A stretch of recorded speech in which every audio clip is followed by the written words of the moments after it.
What is going on, fight fans? My name is Jake Lippman, and I'm back with the Behind the Cage Door podcast today with a very special guest, Top Gun Tucker Lutz. How's it going, Tucker? What's up, man? Thanks for having me on.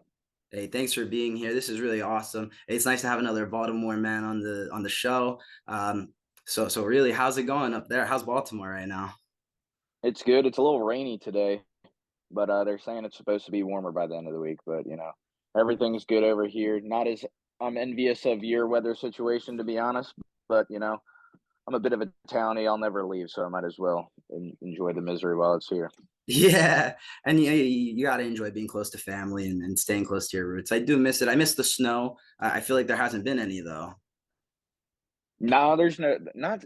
There was like it was super light, like even last week, I think. But I don't know, man. Now that I'm older, I'm kind of over the snow. But I got a 1 year old son, so it'll be nice seeing him play around in it, but other than that, it's just kind of a pain in the ass, a bit of an inconvenience for me. Yeah, that was my living when I as a kid, shoveling the snow and wishing for snow days. Those were the good old days. So I'm sure it'll be fun to relive it through your son. Yes, sir. So let's get right into it. You're training out of ground control, local gym. They got a lot of killers there, a lot of guys working their way up. What's the best part of training out of ground control and not one of those huge name gyms? Man, so yeah, there's a lot of benefits. One, it's I've been with these guys going on, I think September will be 10 years. When I started training out of high school, I was at a smaller gym in Carroll County, Maryland. And I did like my first year and a half, my first 5 amateur fights there. And the fight team kind of fizzled out there. So I went to ground control in September, maybe see October of 2013. So I'm coming on decade. So one of the advantages is I know the team intimately. You know what I'm saying? It's like my brothers. Um, the benefits of being a small gym is that I can kind of cater my camp, or not kind of. I can very much cater my camp to be around me, bring in certain partners certain days, and it's nice. I'm definitely not opposed. I would imagine at some point I'm going to be traveling to other spots, getting good looks. I go to a gym called Kaizen MMA in Virginia on Sundays to get different looks. But yeah, ground control is my home base. We got, like you said, we got a lot of killers. Definitely under the radar. I think the DMV area in general, there's a lot of talent that doesn't get a lot of shine, which is going to be changing over the next couple of years.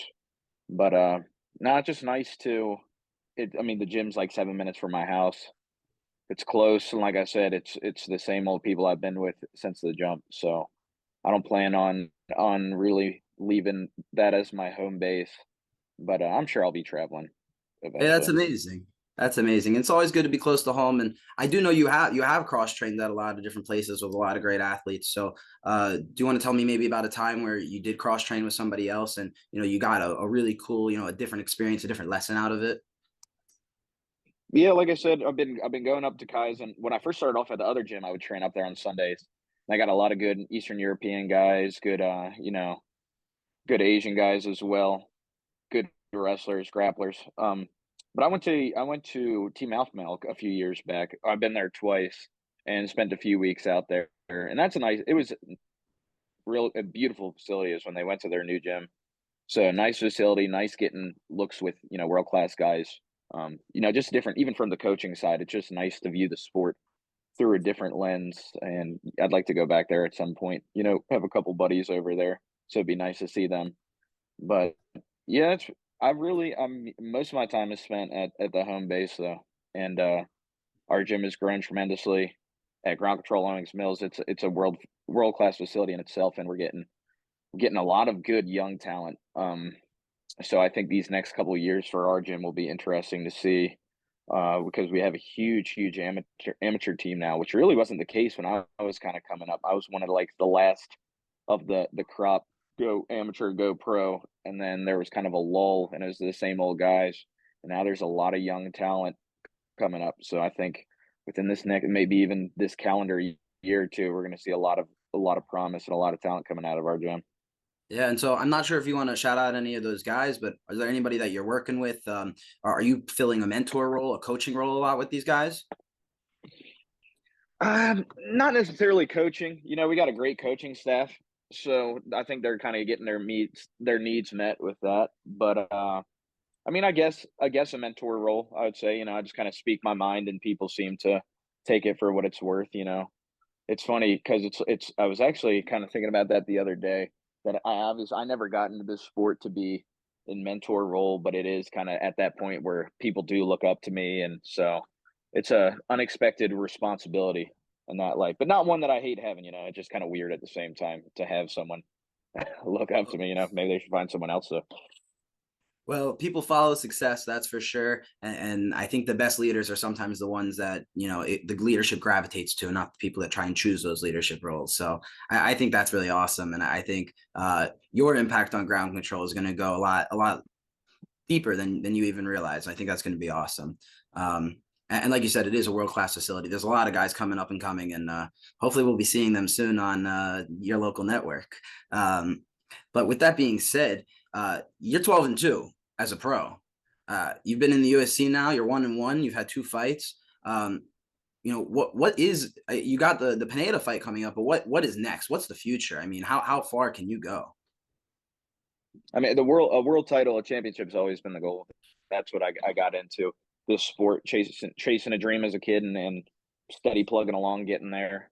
Last year was pretty much the worst year professionally for me. I had a fight in March that was slated that fell through the week of due to injury on my opponent's end, and then I've been having some nagging injuries or a nagging injury that flared up real bad with my back, so I was on the shelf all of last year, kind of rehabbing, getting good. So, you know, pretty much quarter 4 of last year, towards the end of the year, when I was pretty much primed up, training full time, like a lot of physical therapy, a lot of rehab, was luckily able to swerve surgeries, which I saw a couple back specialists, and that's what the path that they were suggesting. But I feel like I'm 28 years old. I'm too young for all that shit. But I Yeah. feel good physically, and like I said, I was able to put my foot on the gas and probably quarter 4 last year. And yeah, I got the Daniel Pineda fight March 25th in San Antonio. So we're creeping up just under 4 weeks away.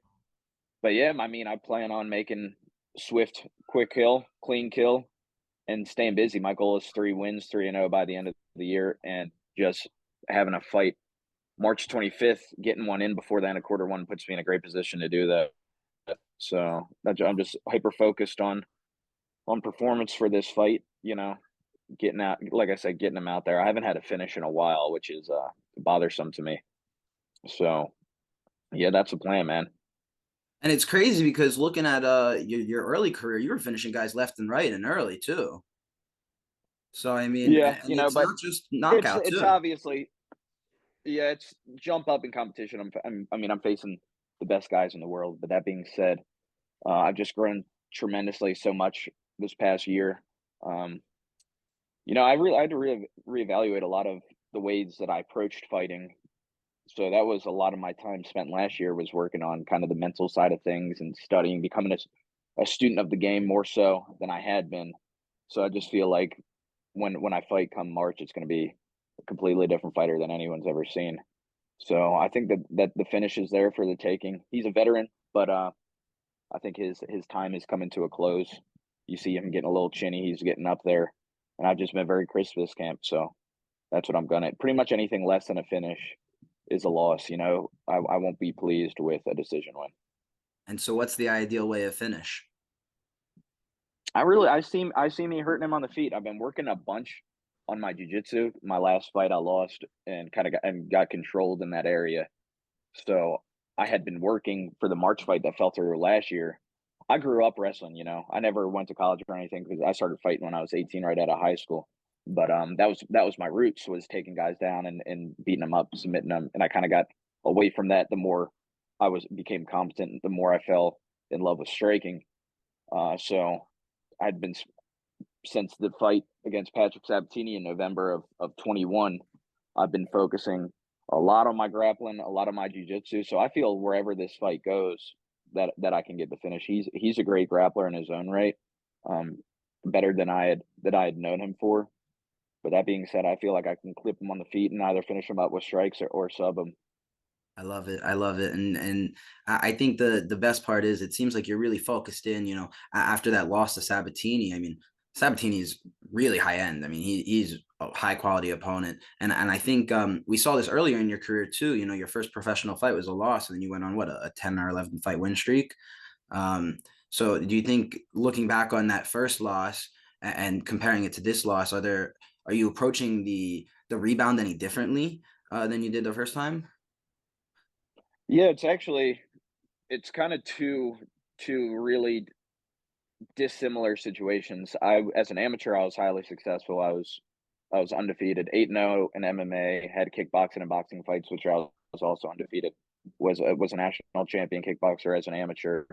And really that was just kind of my first fight, my first pro fight was a TKO loss. It was just humble pie. I got a really big head going into it. I thought I was the shit.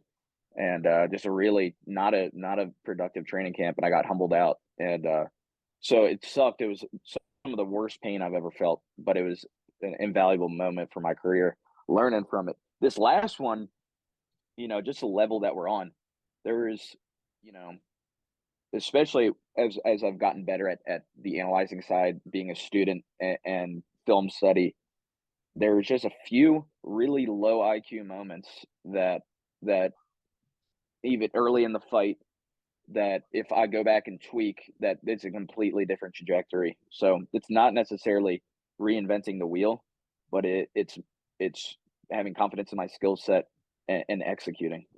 That's what you see. A lot of guys are like, oh, you know, it was just other guys' night, and I had been that dude before, but no, we have to go back and objectively look why we lost. So after kind of looking at that, seeing, and I knew it directly after that fight that even I stuffed his first shot and then hung out on the fence when I could have broken and fired because my striking is significantly better than his. And then he goes and secures the takedown and goes on to control me for the rest of the fight. I think that if I break and fire and fighting with a higher IQ in that performance, it's a completely different fight. But it's spilled milk at this point. So just gotta, I feel like I've learned from it tremendously. And then we'll just go and implement this and come March. Yeah, absolutely. And I mean, like you were mentioning, you got the kickboxing background, but you also have the high school wrestling background. Coach Mackin at Ground Control, also, he was my high school's wrestling coach, so I know Nice.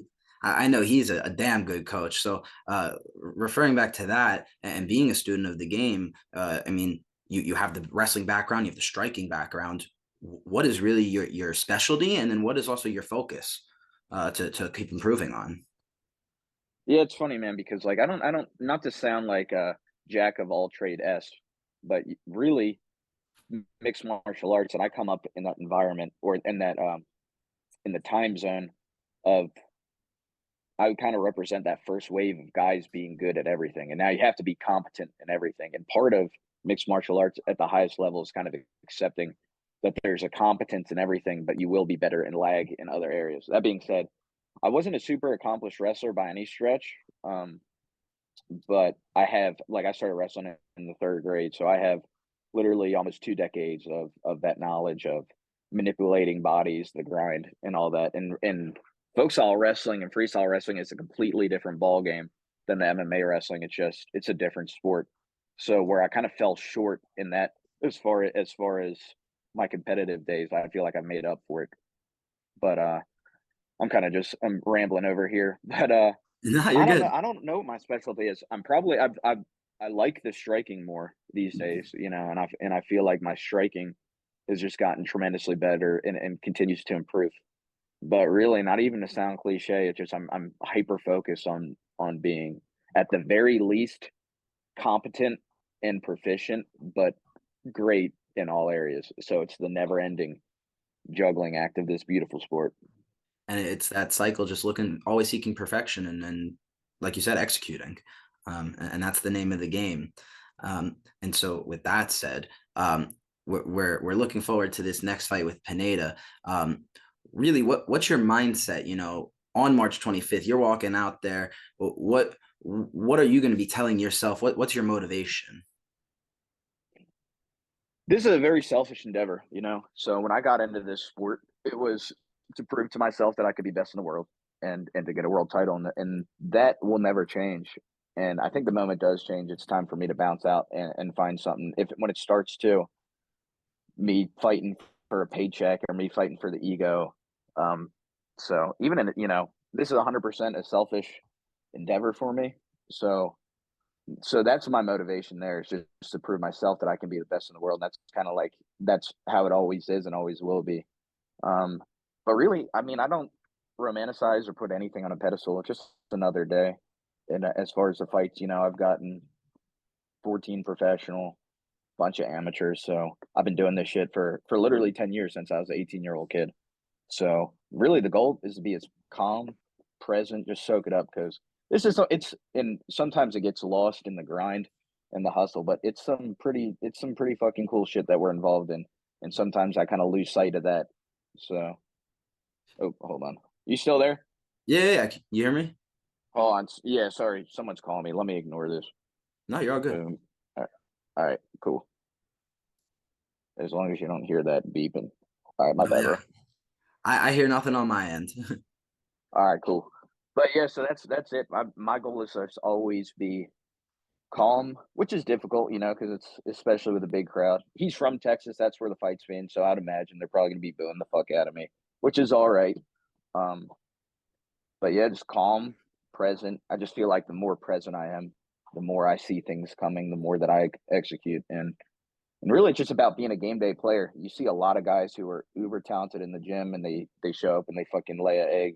And I've been in that position to where I've had excellent training camps, and then come fight night, more so when I was a younger man, that I come in and not perform to the best of my abilities. So really, just about being a game day player. And come March 25th, I'm more than prepared, and that's how I see it going. And are you embracing that role as kind of the villain? No, no, I don't think I'm a villain. You know what I'm saying? But I mean, if so, I mean, if they boo me, fuck it. It's him and I at the end of the day. So it'll just be nice having fans. I'm not a big fan of the like the Apex style. That's not.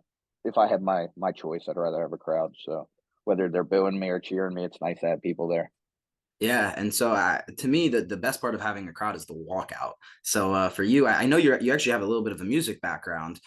So for you, what are you going to be having come out on the 25th? And also in addition to that, what if you don't know the song, like what are you making that decision on? What are you looking for in your walkout song?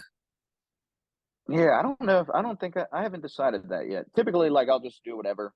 Like I love working out to rap music, trap music, which obviously is not what I play on my instrument side.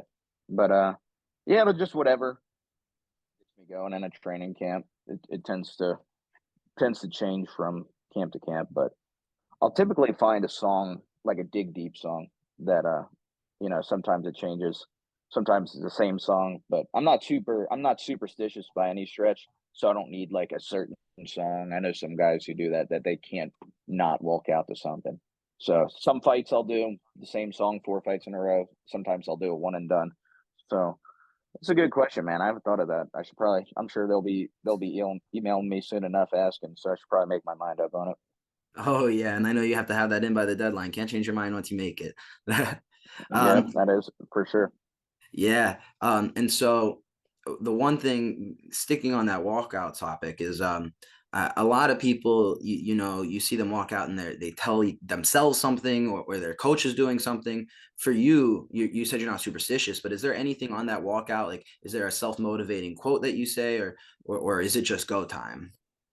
No, just like I said, it's just being here and now, just being present for the moment, soaking it all in, and just having, hyper focus to that, to where I am in that current position. So no, I don't really have any. I'm not a ritualistic man by any stretch. No, not superstitious at all. So yeah, just because like I said, it's a very small. And the older I get, the more I appreciate it. A very small amount of people get to experience that. So just try to be there for it and take advantage of it. Yeah, that's awesome. And I mean, I know I'm looking forward to March 25th. I'm sure you're looking forward to March 25th, but that's going to be a showdown and it's going to be a fun matchup. And I'm excited for some clean work. Shout out to the clothing brand. I see you got the shirt on today. I Yes, actually have a sir. shirt. Always. Yes, sir. Where did that come from? The clean work. Where'd you get that phrase from?